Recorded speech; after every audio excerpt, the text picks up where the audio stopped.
महाराज जी, क्या आज के समय में संसारिक और ग्रस्त जीवन में रहकर भगवान की प्राप्ति की जा सकती है? महाराज जी, इनका क्यों प्रश्न नहीं है की कि जा सकती? भगवान की प्राप्ति के लिए जो सबसे ज्यादा जरूरी है वो एकांत और शांत माहौल में रहकर। नहीं, ऐसा नहीं। भगवान की प्राप्ति के लिए एकांत जरूरी नहीं।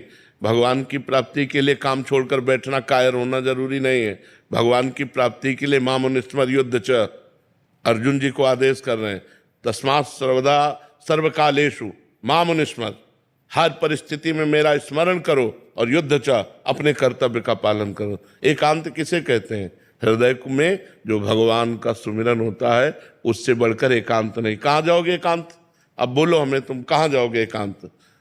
जितनी भीड़ तुम्हारे गांव में नहीं होगी, उससे ज्यादा हरिद्वार में है, वृंदावन में है, अयोध्या में, जो तीर्थ स्थल है, जो बड़े बड़े भगवान के पवित्र स्थान है, वहां भीड़ ही भीड़ देख लो।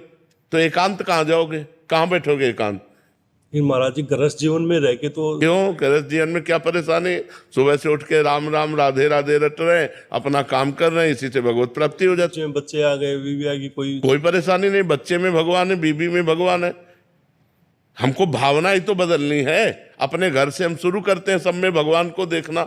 और नाथ सकल संपदा तुम्हारी, मैं सेवक समेत सुतनारी। बहुत बढ़िया भजन हो रहा है। क्या बाबा जी बन करके लोगों से मिलना नहीं होता क्या? पेट भरने के लिए मांगना होता है।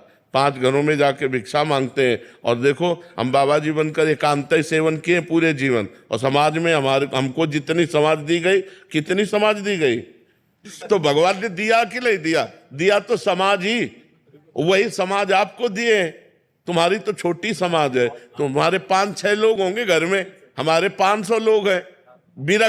विरक्त और गृहस्थ जोड़ लो तो 50,000 हो गए। तो हमारा कहने का तात्पर्य है, एकांत का मतलब है हृदय में भगवान का सुमिरन करना।